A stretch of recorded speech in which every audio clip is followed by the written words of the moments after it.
Olá pessoal, tudo bem com vocês? Henrique Bove por aqui. Seja muito bem-vindo ao nosso canal Descomplicando o Lar. É uma honra ter você aqui com a gente. Bem, e no vídeo de hoje nós vamos falar sobre o poder do perdão dentro do casamento. É muito fácil, nós falarmos sobre perdão, apontarmos exemplos de perdão, não é mesmo? Assistirmos filme onde pessoas perdoaram, é emocionante, legal, mas quando se trata de nós praticarmos o perdão, isso se torna um desafio imenso, não é mesmo? Certa vez perguntaram para uma senhora: qual é o segredo para se ter um casamento feliz e duradouro? E sinceramente eu estava esperando uma resposta cheia de argumentos, e uma resposta longa, mas ela disse apenas: perdoe. E aquilo falou muito comigo, porque realmente no nosso casamento, se nós não fundamentarmos ele sobre o perdão, nós estamos muitas vezes complicado dentro do casamento, porque o perdão ele é tão necessário dentro da casa, tão necessário para um casamento, que sem ele é impossível se manter unido. E nós precisamos entender o seguinte, que um coração que está disposto a perdoar, ele é uma semente para a unidade. Um coração que não se fere, um coração maduro, ele é um combustível para que o casamento venha se manter unido. O perdão, ele não é um sentimento onde você fala assim: eu não estou sentindo que eu devo te perdoar. O perdão não é isso. O perdão não se trata de emoção, mas o perdão ele é uma decisão que nós devemos tomar. Tem uma frase de um antigo homem de Deus chamado John Stott, que ele diz assim, que o amor cristão ele não deve ser escravo das nossas emoções, mas servo da nossa vontade. Então o perdão ele é uma decisão. Não dependa de sentir algo, de sentir que você deve perdoar. Não. Você tem que decidir perdoar. E para que eu e você entendamos a dimensão do perdão, de como é um desafio nós aplicarmos isso na nossa vida, certa vez os discípulos que andavam com Jesus, aqueles mesmos que viam milagres, viam multiplicação de pães, viram o morto ser ressuscitado, mas um dia quando um dos discípulos chega para Jesus e fala: Jesus, quantas vezes eu devo perdoar meu irmão? E Jesus disse: até 70 vezes 7. Então, em resposta, os discípulos falaram assim: Senhor, então aumenta a nossa fé. Então perceba que para ver milagres, para ver mortos ressuscitando, para ver pão sendo multiplicado, os discípulos tinham fé. Mas quando se tratava de perdoar, perdoar e perdoar novamente, eles pediram fé para o Senhor, por entender que aquilo era uma missão dificílima de se receber. E por que os discípulos pediram fé para Jesus? Porque era necessário fé em acreditar novamente naquela pessoa. Eu me lembro que quando nós casamos, eu e minha esposa, nós colocamos alguns lemas aqui na nossa casa. E o primeiro lema é: a palavra mais dita na nossa casa vai ser me perdoe. Me perdoe é uma palavra tão necessária para os nossos dias. Em tempos onde as pessoas querem ser ouvidas, elas querem colocar os seus direitos ali, deixarem eles bem à mostra.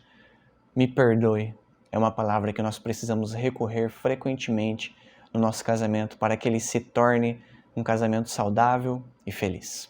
E pedir perdão não é sinal de fraqueza, pelo contrário, é um sinal de grandeza, porque a Bíblia fala assim que os humilhados serão exaltados. Então, quando você se humilha através do perdão, Deus ele vai exaltar você. Como? Trazendo cura, trazendo restauração, trazendo perdão. E muitas vezes você está carregando um fardo pesado que você não precisa carregar, porque Jesus tem um fardo leve para você. Mas talvez por causa da culpa, da mágoa, do ressentimento, da amargura, você tem carregado, Eu costumo dizer que uma pessoa que não perdoa é como se ela carregasse um piano de cauda subindo uma escada nas costas. Imagine só você carregar um peso desse. É a mesma coisa quando você não perdoa. Você fica amargurado, você não cresce, não prospera, sua vida fica amarrada. Mas o perdão ele traz libertação. Então perdoe. Perdoe o seu cônjuge, perdoe no seu casamento, e você vai ver que isso vai fazer toda a diferença aí na sua casa. E você precisa tomar uma decisão. Qual decisão? Se você vai viver preso pela mágoa, pela culpa, pelo ressentimento, ou se você vai ser liberto através do perdão. A decisão é sua. E talvez é tão difícil para nós perdoarmos porque nós, primeiro, não entendemos o tamanho do perdão que nos foi dado. Tem uma parábola que Jesus conta de um homem que estava devendo uma quantia exorbitante para um rei. E quando o rei foi cobrar aquele servo se humilhou, se jogou no chão, pediu perdão, falou que não teria como pagar aquela dívida. E o rei decidiu perdoá-lo e dispensou aquele servo. E aquele servo, indo embora para sua casa, ele encontra um conservo dele, que devia, a Bíblia fala que uma quantia infinitamente menor do que aquele devia para o rei. Então ele começa a espancar aquele conservo e cobrar aquela dívida. E o conservo dele, da mesma forma, se humilha, pede perdão, fala, cara, eu não consigo pagar você, eu não tenho condições, me perdoa essa dívida. E aquele servo que tinha recebido o perdão de uma dívida enorme que ele não poderia pagar, ele não perdoa a dívida daquele homem. Sabe o que eu aprendo aqui? Que quando nós não entendemos o tamanho do perdão que Deus nos deu, o tamanho da dívida que foi paga em nosso lugar por Jesus, nós não conseguimos perdoar as dívidas infinitamente menores do nosso cônjuge.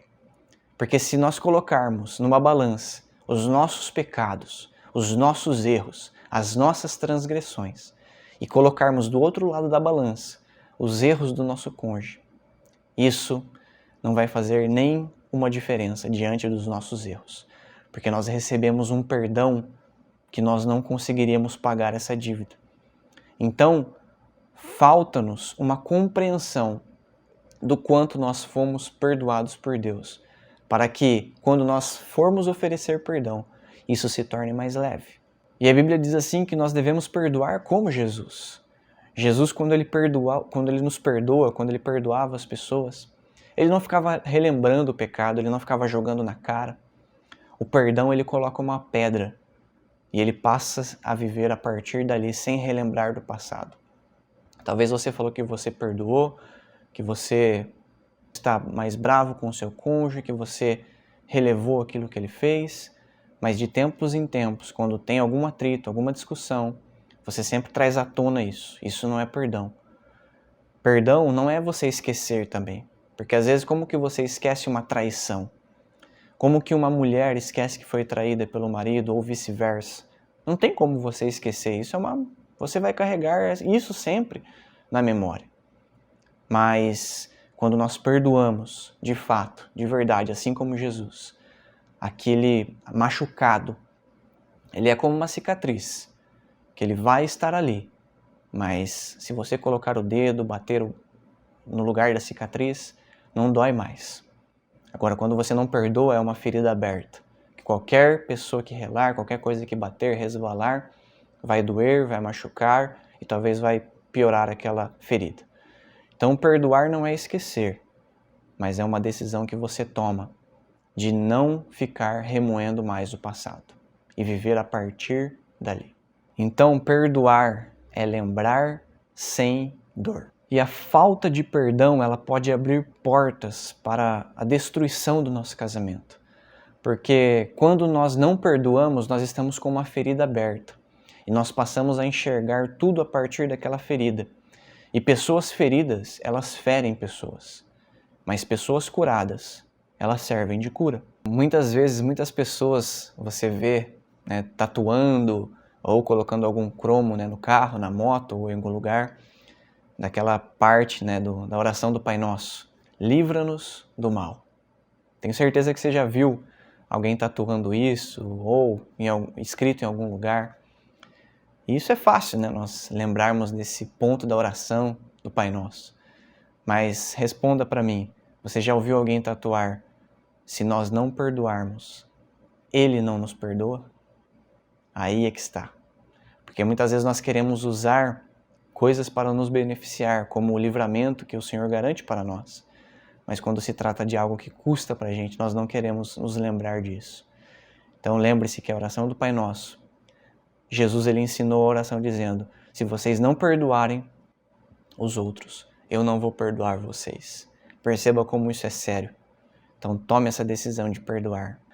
Bem, pessoal, nós chegamos ao final de mais um vídeo. Eu agradeço você que ficou aqui até o final com a gente. Eu peço para você, se esse vídeo te abençoa, manda ele para seus amigos, para seus familiares, para as pessoas que você ama. Deixa aí um curtir para o YouTube entender que esse conteúdo é relevante. Se inscreva aí no nosso canal, clique no sininho, ative as notificações para receber todos os nossos conteúdos. Beleza? Nos sigam aí também nas redes sociais. E em breve aí nós vamos fazer o lançamento do livro Família e Finanças de forma digital. Nós vamos lançar ele nas plataformas digitais. Então acompanhe a gente para você saber de todos os detalhes. Nós acreditamos na família, cremos que ela é a base da sociedade e cremos que, como família, podemos viver de forma descomplicada e feliz. Deus abençoe você e até o próximo vídeo.